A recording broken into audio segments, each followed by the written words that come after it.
give us a notification? Yeah, there it is. Okay. All right. Well, good afternoon, everybody. My name is Megan Thomas, and I am the Wildlife Viewing Program Coordinator for the Virginia Department of Wildlife Resources. And today I'm going to be talking to you guys all about wildlife viewing cameras, everything from what they are to what you need to get one set up. And then, of course, their potential reach and how you can bolster that. So, with that in mind, let's get started. If you are wondering what exactly I'm referring to when I say a live streaming wildlife viewing camera, these are special types of cameras that produce a video stream that can be viewed in real time. So, similar to how like an outdoor security camera would operate, you basically have the ability to remotely control this camera, but they are installed with the intention of providing a way for humans to non-invasively observe wildlife at the installation site. And so, no matter who you are or what species you're interested in, I can guarantee there is almost certainly a stream out there that will appeal to you, whether it is bats to alligators to birds to whales. They are all out there available to be watched in real time. And considering how the popularity of these cameras has exploded, it is really no wonder that state wildlife agencies have decided to deploy their own cameras in hopes to better connect their constituents to the natural flora and fauna within their state. We do know that these viewing opportunities can be incredibly powerful tools that can educate the public about wildlife and conservation, not just of game species, but of non-game as well. And likewise, these cameras can connect the public to the on-the-ground conservation work that our staff is doing and really just help people better understand the role of a state wildlife agency in conservation and management. And then finally, because of the almost universal appeal associated with them, they have the ability to engage a very large number of constituents, even the non-consumptive ones. And when I say that these cameras bring in a lot of viewers, this can be anywhere from hundreds to thousands to hundreds of thousands to even millions, quite possibly making them, in some instances, the most wide-ranging form of public engagement that an agency could undertake. And just to kind of set the stage for that, I do want to highlight this one really pertinent example of an incredibly successful camera for you all, and that is the Katmai National Park's Bear Cam. So this one is the most popular camera in the world. The Bear Cam focuses on the Brooks Falls area within Alaska's Katmai National Park, where a very large number of brown bears congregate annually and they fish for salmon each year. And so when active, this camera brings in thousands of viewers a day with over 15 million viewers on an annual basis. And just to put that in perspective for you, that is more viewers than what The Bachelor gets. But like so many other things, a major part of the success of this camera has a lot to do with its marketing. And so in this case, the major campaign that really, really put this camera on the map is called Fat Bear Week, or I have renamed it Healthy Body Image Bear Appreciation Week.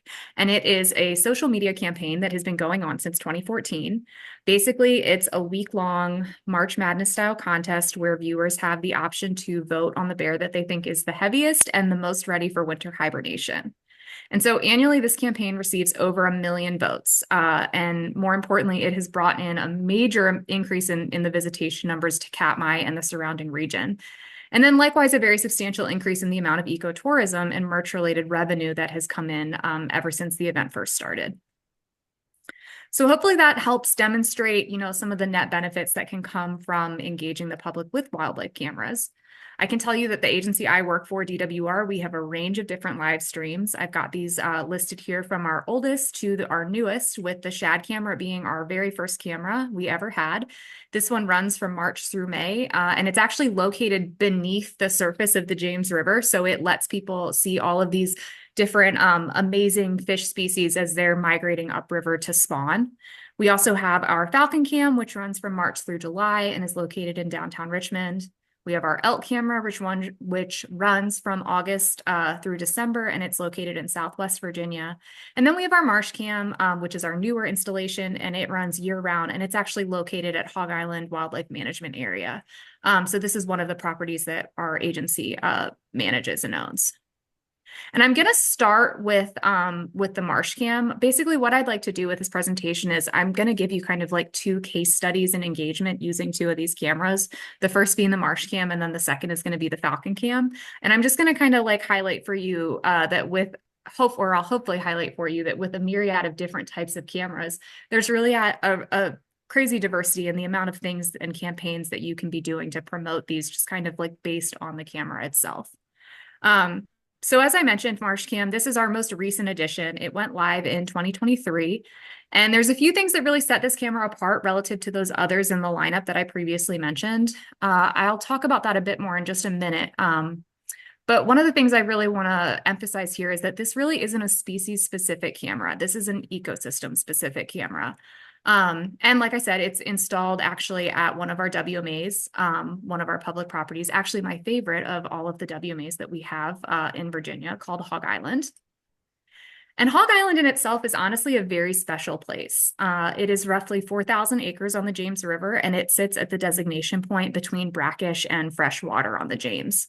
And in addition to being incredibly important ecologically, historically speaking, it's also a very important landmark.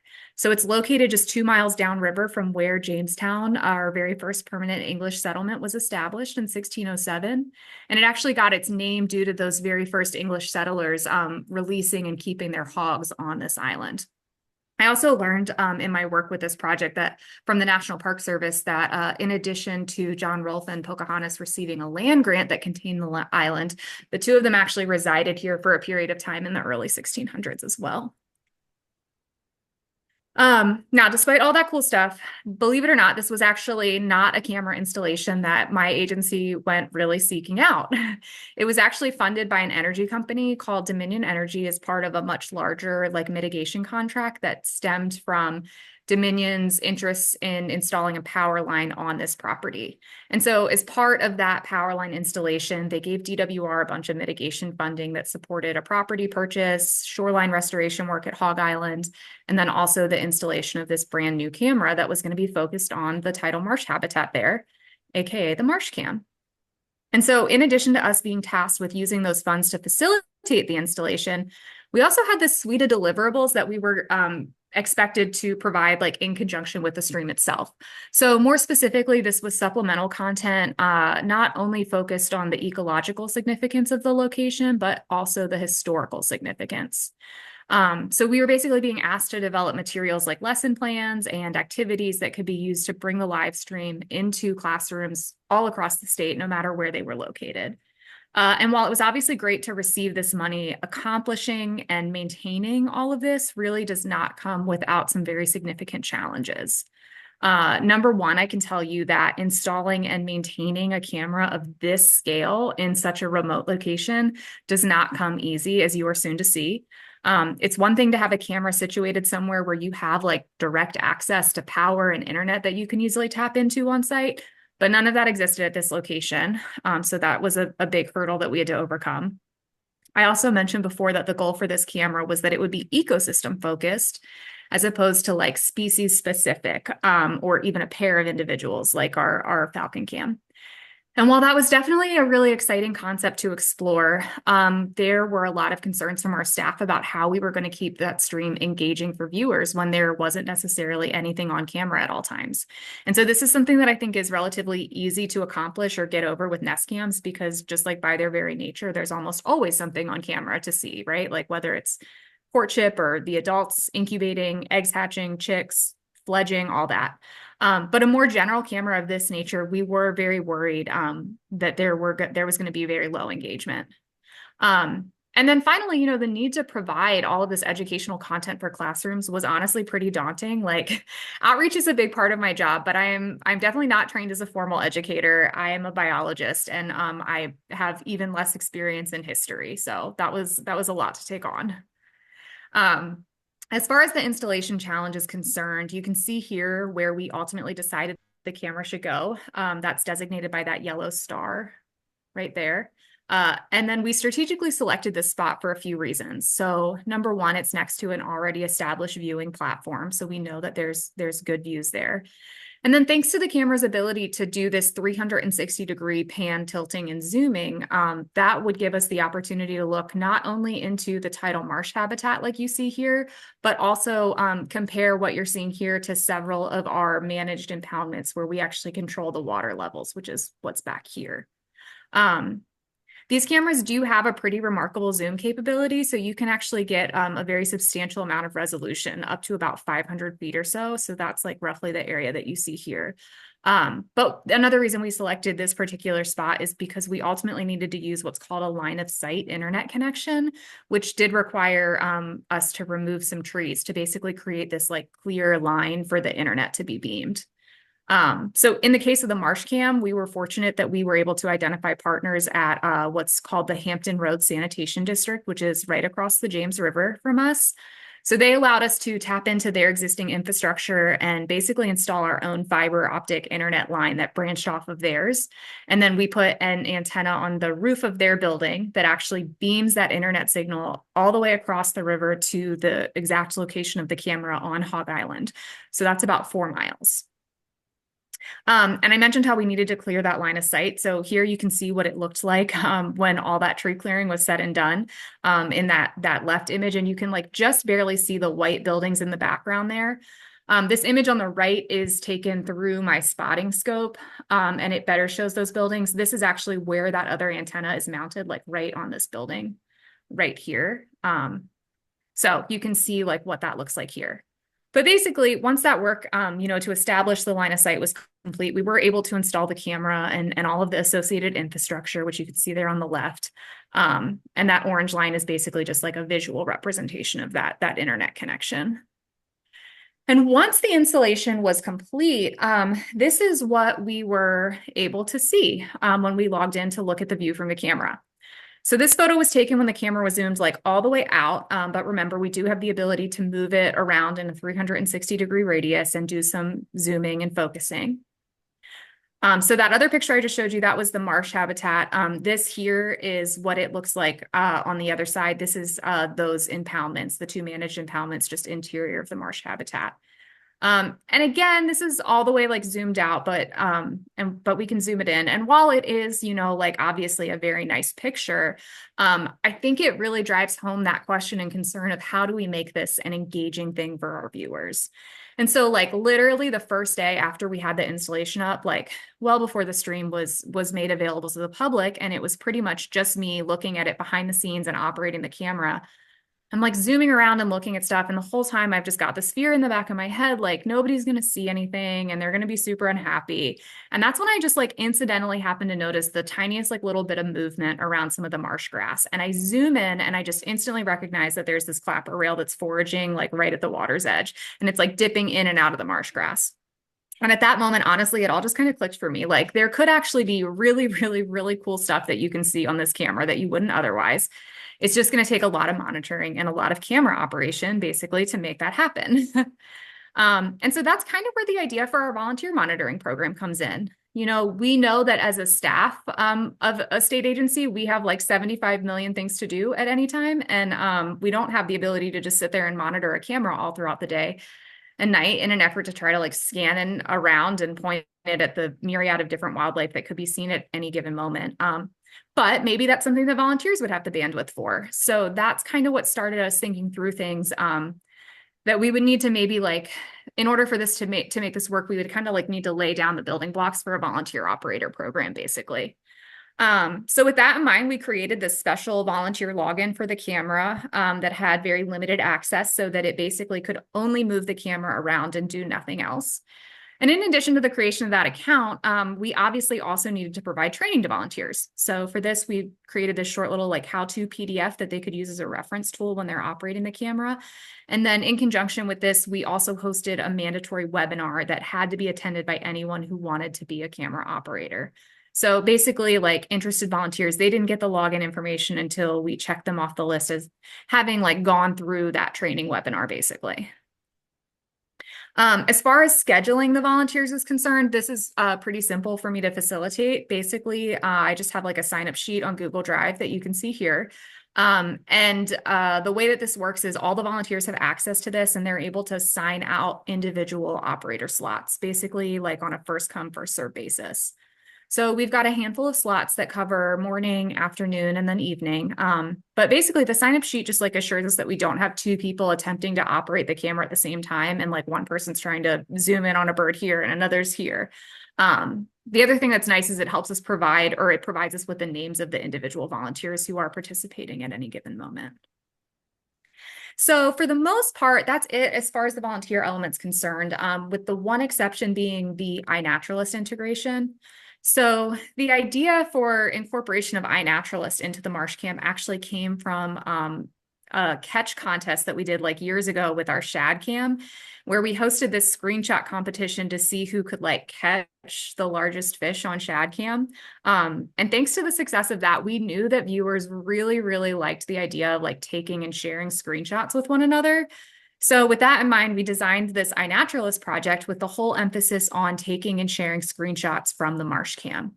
And thanks to iNaturalist APIs, we're actually able to like sync these observations directly onto our website so anyone can see them. And that's also really nice because it provides this proof, like even if you're looking at the Marsh Cam and there's not something on camera right at that exact moment, you see all this evidence that there had been really cool things seen there before. So it was incentive to come back and check it out again in the future, basically. And so while the opportunity to submit these screenshots to iNaturalist, this is open to the general public, it's also something that we worked into the volunteer program. So we're basically asking volunteers to submit their observations to the project in conjunction with that camera operation. And ultimately, this ended up being like wildly successful. Like we've had it going for maybe only 2 years now, and we've had almost 2,500 individual submissions. And of those, we have recorded over 130 different species, the majority of which are birds, like great blue herons. You can see here, we have like 550 great blue heron observations. But we've gotten like a remarkable amount of observations submitted in that time. And I've got here a collection of some of the amazing screenshots that we've had come through the live screen. Or the live stream. So these are literally like screenshots that people watching the camera live stream have taken and submitted to the Marsh Cam project. This one with the otter here is one of my like absolute favorites. So is this one with the coyote and the turkeys there. So now what I want to do is just like regroup really quickly and bring your attention back to those challenges that I had mentioned earlier. The first and second challenge, if you remember, was to install a camera and provide an engaging live stream to the public, which hopefully I've been able to demonstrate is something that we have done. But the third was to develop that suite of educational materials that could be plugged like directly into classrooms. And so that's what I'm going to highlight with the last little bit of time that I have to talk about MarshCam. Ultimately, what we ended up doing with this was this list of products that we wanted to put out here. And I don't have time to talk about all of these. So I'm just going to focus on kind of the larger, more multifaceted pieces, which are these last two, our workbook and then our classroom takeover feature. So the idea for the workbook, this came up when we realized that we had like all these just like really, really cool singular ideas for individual lessons and concepts that students could engage with. And we basically just like needed a way to sort of like organize and glue them all together. And ultimately what we came up with is this interactive PDF that we call the Ecology of Hog Island Workbook. So this is geared towards basically middle and high schoolers, and it's available on our website for any educator to access. And it's a pretty large, like roughly 40-page interactive document that covers many of these fundamental ecological and environmental science concepts that students are required to learn about. But it does it all through the lens of Hog Island and the Marsh Cam. So we actually developed like two versions of this workbook. We have a student version and an educator version, and they're basically the same, except the student version has a bunch of like these activities and questions along with blank spaces where students are able to like answer questions and show their work and whatnot in the blank fillable fields. Whereas the education or the educator version, this one on the other hand is more of a rubric with like template answers filled in to assist them with grading. And then additionally, we also have a page in the front of the workbook of the educator version, which outlines the various different learning objectives for students, all found within the workbook, as well as our specific Virginia SOLs or standards of learning that each objective connects to. So you can see that full list here. And just to show you what some of this looks like in practice, I know this is like a lot here, but here's two separate snippets that I pulled out from the book. So this is from our habitat section, and then the other page on the right is from the food web section. So on the habitat one, here we're defining what habitats are, and we're using Hog Island and images from the Marsh Cam to basically like illustrate these concepts and get students to dig into things like wetlands and ecosystem services. And then similar to that, when it comes to the section of the workbook that deals with the food webs, we have this model Hog Island food web that we built, and then we use various elements there to talk about things like producers and consumers and energy exchange and like trophic levels, all that stuff. So again, these are just a few examples of how we've tried to like blend the viewing opportunity into the curriculum. But I would encourage you to like go see it in completion, like actually on the website. We also have embedded within the workbook what we call deeper learning opportunities. So these you can find, these are these like orange buttons that you can find kind of scattered throughout the workbook. And basically what these are is they're these like optional tangential activities that educators can use if they want to dig even farther into a particular lesson. So like each one of the orange icons, it's this button that you click on and it takes you to this additional exercise at the end of the workbook, almost like an appendix with an extra activity. So for example, like we have one deeper learning opportunity that involves students reviewing and interpreting a historical timeline that we have on our website. But we also have other opportunities that are more like activity driven and they don't point back to the website. So like, for example, we have one about exploring your watershed address, which is what you see on the left here. And then on the right, I have the example from our carrying capacity exercise. So this exercise culminates in students creating and deciphering graphs of white-tailed deer carrying capacity out at Hog Island Wildlife Management Area. So that's it for the workbook. But the other really fun and exciting thing I wanted to share with you is our classroom takeover. So this essentially works just like the volunteer operator program, but in this situation, it's not volunteers with DWR, it's actually educators who are able to sign out the camera, and then they and their students are able to remotely operate the camera from their classroom, again, no matter where they are. And it's super easy to sign up for. We have this like calendar widget on our website that shows when the camera's available, and people can make their reservations right there and have it like tentatively hold the date for them. So it's just like booking like an Airbnb or something like that. And after the educators complete that form, our wildlife education coordinator, she reaches out and confirms the reservation with the teachers. But then she also provides them with a suite of other materials. I've got just like a few little snippets here to show you those. But there's supplemental activities and worksheets, like we have a scavenger hunt and an observation journal. And then she does this little press release, which I think is so cute, that the teacher can send out to the parents or guardians to let them know to like tune in on the day that their student is going to be controlling the camera so that they can watch as well. The other thing we do with these is that we actually publish the list of upcoming takeovers on our website. So like, even if you're just a casual Marshcam viewer, you could like see that on February 15th and 16th, Miss Noble's class will be operating the camera. This is really good because like, it's not only additional advertising for the opportunity, but it also helps explain like why the camera is doing really weird things, like focusing on a rock for 15 minutes or something, or like moving like crazy. And it's basically because there's a bunch of sixth graders behind it that are controlling it. So all the classroom takeovers have proven to be incredibly popular. We typically now get more than 100 signouts each year, which is like 1/3 of the year this camera is signed out. We actually hit a point like towards the end of the spring semester where the camera was completely booked, like solidly booked for 9 straight weeks by educators in their classrooms. And every single one of those, it's just really cool because like I said, it's not just like one person, it's one teacher and like an entire classroom of kids behind it. So I love that. The other thing I want to do is just share that after every single takeover we have, the educators, they get like a survey to complete to tell us what they like and what they didn't like, all that.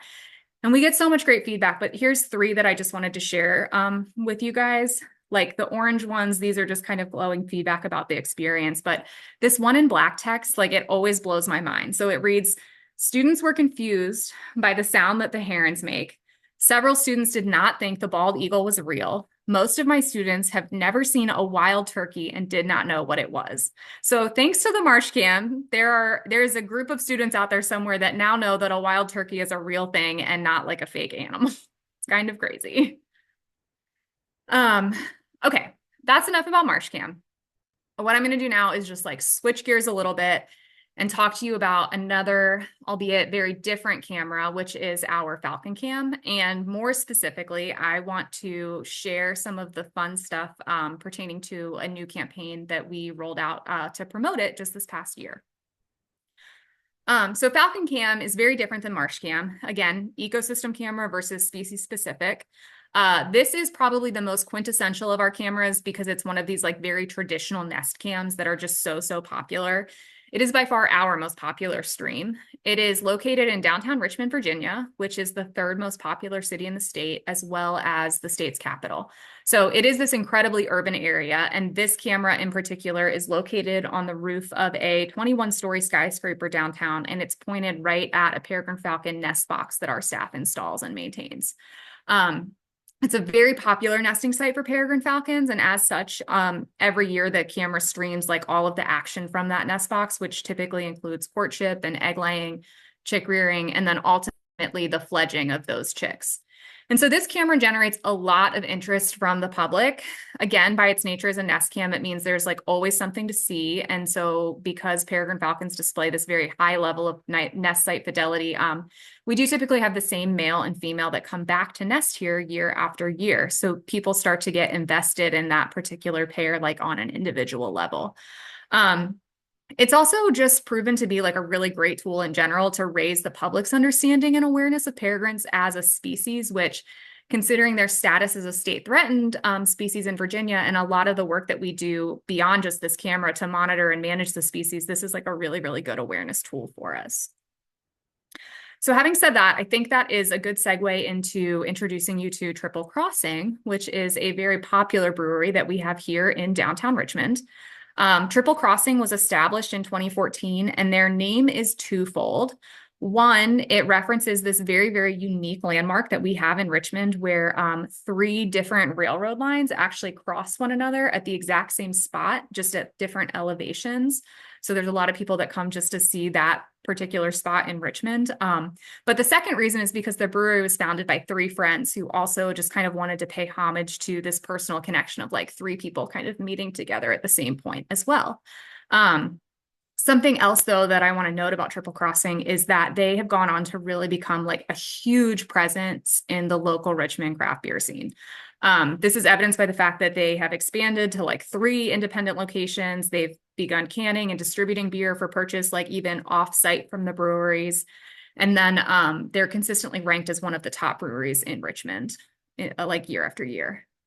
That being said, there are quite a few really popular breweries around the area.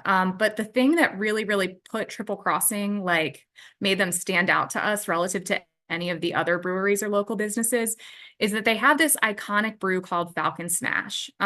So Falcon Smash is one of their flagship beers, and they've actually been producing it since before their doors even opened in 2014. The name doesn't actually reference like our beloved Richmond Peregrines, but instead it comes from the hop varietal they use, which is called Falconer's Flight. And I promise I'm not exaggerating when I say Falcon Smash has like really gone on to put this brewery on the map. It's like undoubtedly one of their most popular pours, and it has inspired not only a bunch of different spinoffs like you see here, but also Triple Crossing has become so devoted to the Falcon and Raptor imagery that in addition to having like a huge like osprey mural on their wall at one of the breweries, they also have all of these other like spin-off beers that also kind of like play homage to falcons as well. Baby Falcon, Double Falcon, Tropical Falcon, Bright Falcon, like it's all falcons with Triple Crossing. Sorry. So anyways, so while Triple Crossing was like out there growing this very dedicated following and expanding their business and all of that, myself and our marketing manager, we would just like regularly ever since 2020, we would be talking about how much like we would love to partner with Triple Crossing and wondering if they even knew that the Falcon Cam existed, like just 3 miles down the road from one of their locations, basically. Well, last year we found out that not only did they know Falcon Cam existed, but they were like huge fans who were not only streaming it at the bar to their patrons, but also behind the scenes, like in the brewing area where their employees were also just huge fans of Falcon Cam and were like tuning in while they were brewing beer. So this was obviously like really exciting for us. And that happened kind of simultaneously to DWR hiring our new community relations and engagement coordinator. So when we shared this idea with her, she got super excited. And then the 3 of us kind of decided that we wanted to reach out to them and see if they would be interested in collaborating on some big kind of promotional campaign and joint partnership initiative for the 2025 season. So this all started with like a cold email to her and then us scheduling an initial meeting with the brewery owners. And honestly, even just from that very initial meeting and conversations, it was so obvious that like Triple Crossing, they were such huge fans of the Falcon Cam and of our agency. They were just so excited. We reached out like out of the gate. We all just like immediately began just brainstorming all of this like crazy cool stuff that we wanted to do. And it was just so natural and like really amazing. Um, we also learned that they had actually been approached by like a lot of other different groups and organizations who wanted to partner with Triple Crossing, but apparently none of those ever really felt like right to the owner. So we were actually the first like official collaboration that they chose to kind of participate in. And as part of our brainstorming, we came up with a whole bunch of different ways to engage, our various respective audiences. But basically, like everything had to be centered around the Richmond Falcon Cam and milestones around the Falcon Cam chicks in 2025. So we did a bunch of stuff. I'm going to talk to you about all this. One of the biggest things that we did was we organized a banding raffle. This is something that we at DWR had never done before, despite the popularity with the Falcons. So basically what this did was it provided the general public with an opportunity to actually like accompany us on banding day and see the Falcon Cam chicks themselves, and like the banding process in person. But in addition to that experience DWR provided, Triple Crossing also contributed this other experience where those very same winners would also get to be part of their first ever brew day for a new beer in that signature kind of Falcon series.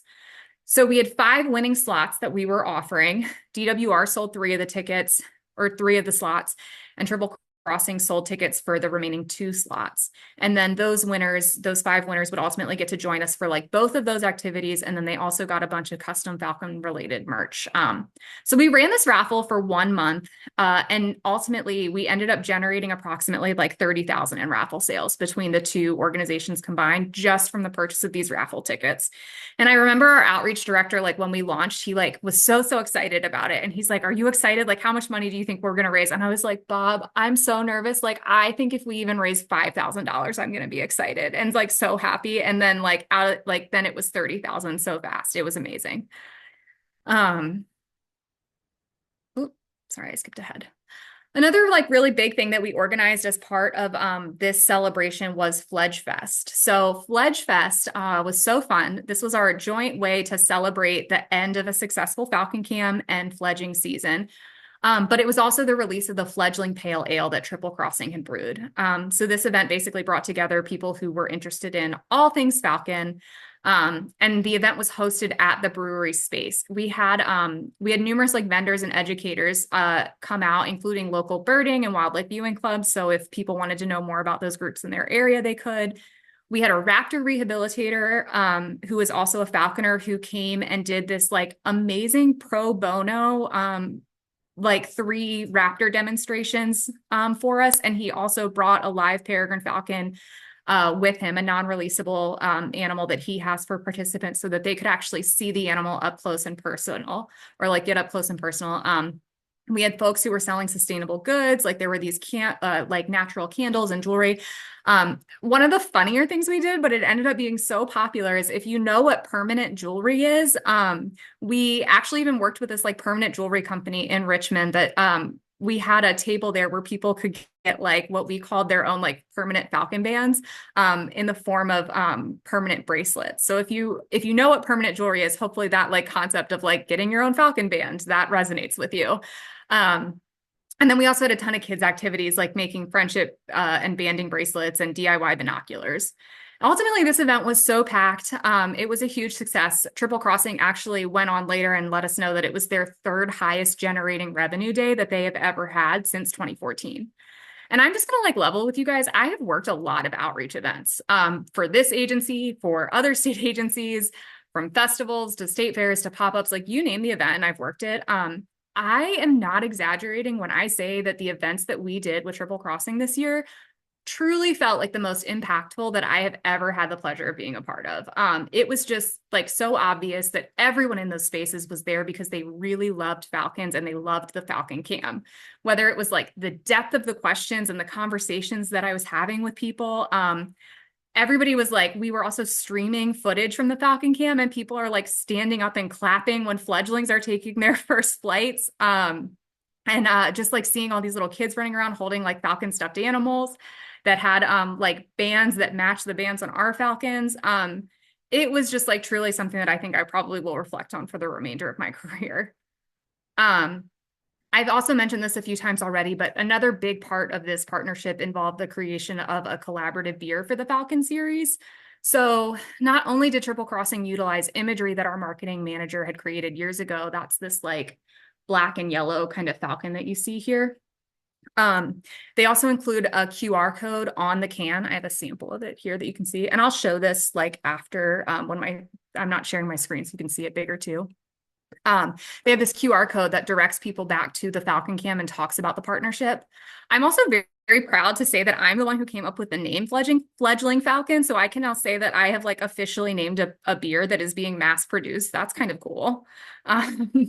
The other thing that was really cute that I didn't know about was that the very first batch of cans, it also has this cute little message. I don't know if you can see on the bottom left picture there, that's stamped there. And it basically has the date of the canning, and it says TCB and DWR forever. So this is apparently something that like a lot of breweries do, these craft breweries. They put these like cool little messages on the bottom of like the very first batch of cans that they produce for a new brew. And then the last thing I want to note about the beer is that DWR, we actually now have a MOU with Triple Crossing. So my agency is receiving a portion of proceeds back to us from Triple Crossing that is based on the amount of fledgling that they produce and sell. So then it's also getting marketed to their patrons as a way to that they can support wildlife. And then in addition to everything else, we obviously wanted to provide people with like some really, really cool merch options related to Falcons. And all things DWR and Triple Crossing. So Triple Crossing created all these different shirts. Like this is just one of them, but my favorite example here on the left. They also sold these Falcon plushies, which I'm going to talk about more in a second. But basically, like each one of the Falcon plushies, they get this little band, like you can see right here. It says TC and DWR. So this is band color actually corresponds to the 3 band colors that we used on the Falcon fledglings in 2025.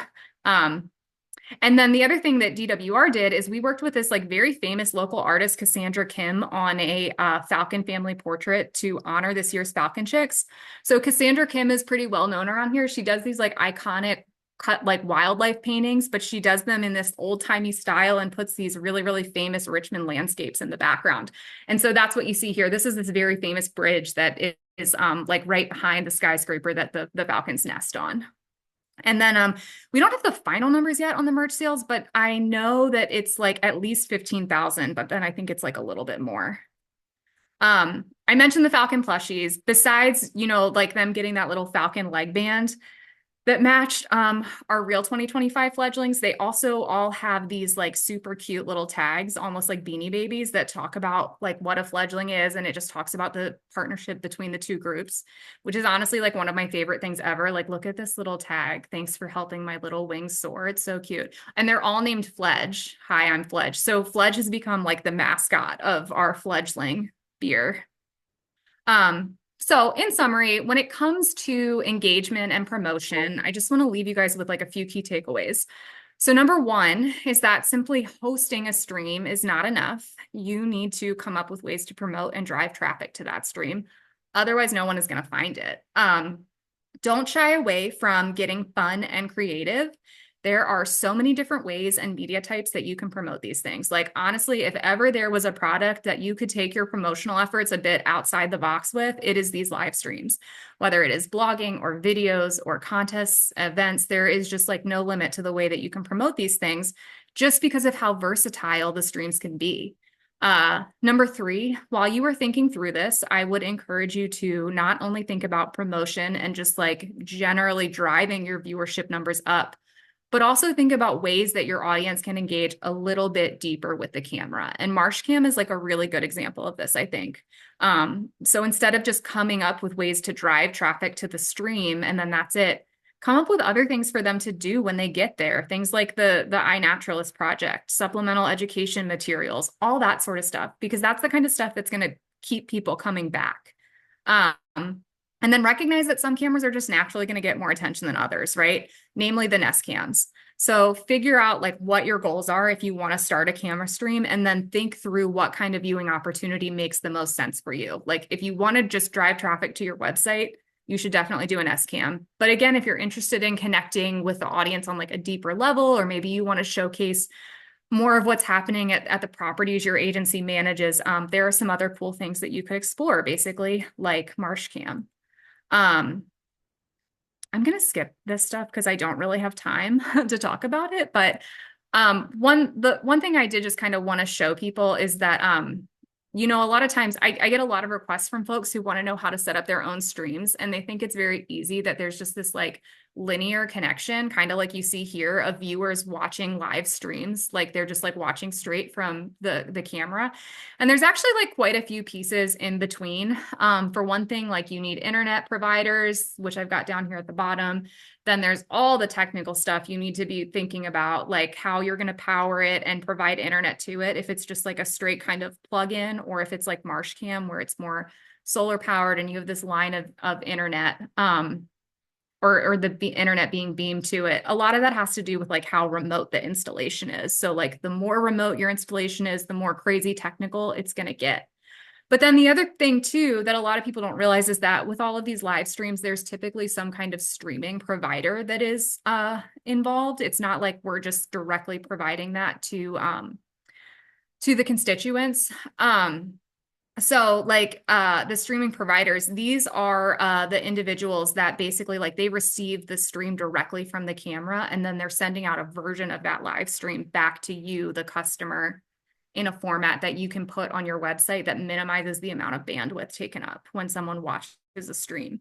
And so this is really, really critical, because basically like what this does is this is what allows you to have the ability to have hundreds of thousands of people watching your stream at the same time without crashing the website due to like burning through some kind of allotted bandwidth. The only other thing this means is that typically there's roughly like a 30-second delay between what's happening in real time on the camera versus what the public is seeing. There's a lot of different options out here though for streaming providers. Like you can pay people to do it. Like HD on Tap is the streaming provider that we use. I think Arizona has recently switched to a new streaming provider, but I can't remember what it is. And then there's some agencies that even use like YouTube, and they do the streaming themselves. Either for free or for like a smaller price. But yeah, so there's definitely, this is something to consider too, if you're looking at camera installation, is what you want out of a streaming provider. And speaking of providers and partners, the other thing I just want to highlight really quick before we end is that the outdoors are better together, obviously. And so when it comes to our ability to support any of our cameras, we are very, very fortunate that we have a ton of partners who have stepped up to support us, whether it's providing internet costs to us or allowing us to install equipment on their buildings or whatnot. Like basically what we've come to discover is that we have a lot of great opportunities for partnership out there.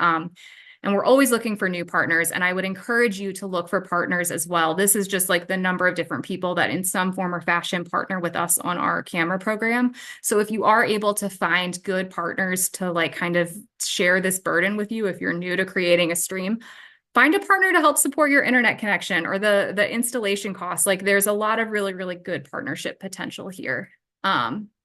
So in summary, if you don't have a camera program, don't be scared and don't hesitate to reach out to me if you want like any advice, or there's a ton of people in this group who are really familiar with these installations.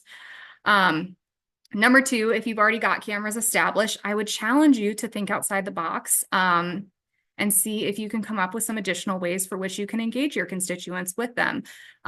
Even if it isn't volunteer operators or anything like that, what about just like basic curriculum development or screenshot contests?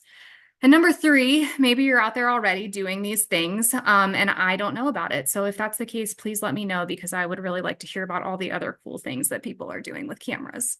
And with that, I will take any questions.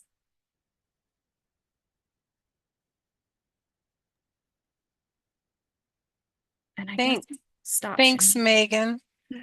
Mhm. Any questions for Megan? That was a lot of great information. You can put it in the chat or you can unmute and ask. And if there's no questions, then I can just show some of our cool little stuff. So like this is my demo cam for when I talk about the triple crossing collab inspiration. You can see like the QR code and all that. The Cassandra Kim print that I mentioned, we have that here. People were able to buy these. They were a limited edition. We only had 100, so it's like numbered at the bottom.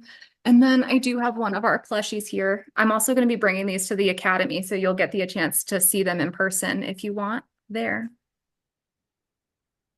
Inez has a question. Can you tell us a bit more about the type of camera you use for the Marsh Cam?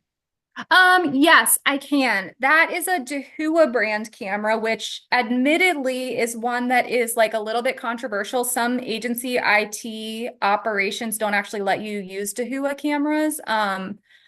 We are able to use it though. There are alternative brands like Axis is a very, very common streaming camera. But these are cameras that are like, they're not one that you just can like walk into a Best Buy and buy or whatever. They're typically manufactured and sold for like security camera purposes, right? Like they're designed to be weatherproof and outdoor. And there's variations in like what their capabilities are, but most of them have some like a tool on their website, like Axis, for example. You can put in how far away you want to be able to zoom in and focus on an object, and it'll kind of like shoot you back cameras, like a list of cameras based on like what you want. So Axis is one that I would look into. Dahua is similar, it's just a little bit cheaper, which is why I went with Axis. But another thing I'll note about all of these cameras is that like I made mention in the Marshcam part about creating that volunteer login.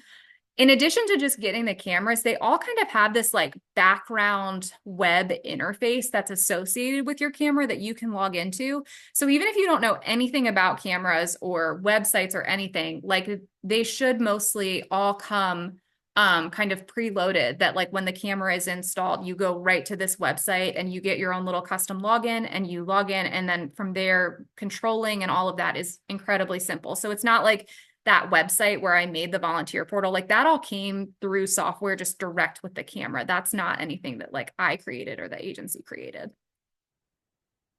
Mhm. Thanks, Dinez. James Fisher has raised their hand. Yes, thank you. Sounds like this is like you need a committee of people to be working with on this. And I'm just wondering if you could maybe describe the committee of people that you're working with, whether they're within your own agency, outside your agency. Um, because again, creativity played a huge role. So you need lots of minds, lots of ideas. So what was that committee like? So I am our camera coordinator. I do most of this, but I do work closely with like our outreach division. Like once I have figured out all of the specs for a camera and I've gotten the money and all, then I go to outreach and I'm like, hey, help me figure out like what you want this website to look like and how we promote it. So I do have like a marketing person I work with on just kind of putting the camera on the website. And then some of the cameras, like Falcon Cam, I work with our non-game bird conservation biologist and a little bit. And then Shad Cam, I also work with like our fish passage biologist. Elk Cam, I work with our elk biologist. So I would say that's about it. Like each like I oversee our whole camera program, but then for each camera, I have an individual biologist that I kind of work with in tandem to ensure that the information we're putting up is correct, and also just kind of helps me with the general operation. And then I work with my general outreach division on just the larger promotion just on like Facebook and our website.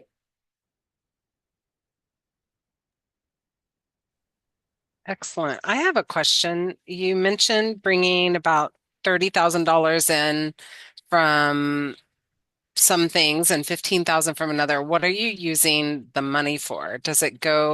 Do you tell people that it's being used for something specific, or is it going into the general fund, or is it creating your operating budget or paying for the future use of the cams or something totally different? Yeah, we have talked a lot about it. This year, because it kind of snowballed so quickly, like we have two already established streams that people can donate into. One is our wildlife grant fund, which is geared towards getting youth outdoors.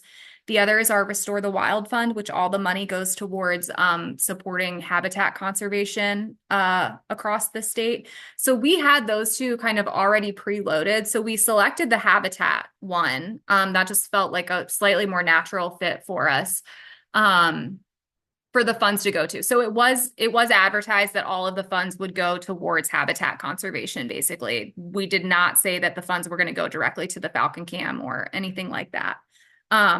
That being said, in future years, I think that we are going to probably think through that a little bit more.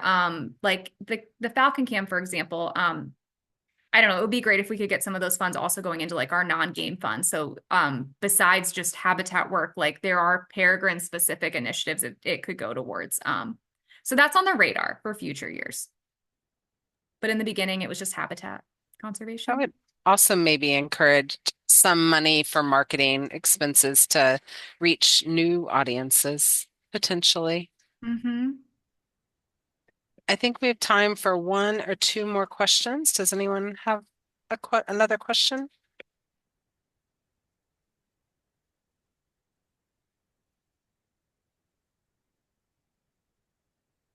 Hearing none. Thank you all for letting me talk about like my favorite part of my job, honestly. Oh, Oh, they want your email. If you can put your email in the chat, that would be amazing. And I yeah, will and I will be, actually, on that topic, I will tell you too. I have a much short, this presentation is actually like a combination of two or three different presentations because Shelly was like, it needs to be 45 minutes. I have a shorter version of this. That there, a lot of times, like folks will contact me and they'll want to know more specifically about how to get a stream set up and like starting from square one and less about the promotion and engagement and more like kind of the getting a stream going. So I have like a shorter presentation that I've shared with other state agencies. Like I know I gave one to Florida and I've given one to North Carolina. So if anybody's ever interested in that, don't hesitate to reach out. And there is my email address. and we will be posting this recording on our YouTube channel when everything's done.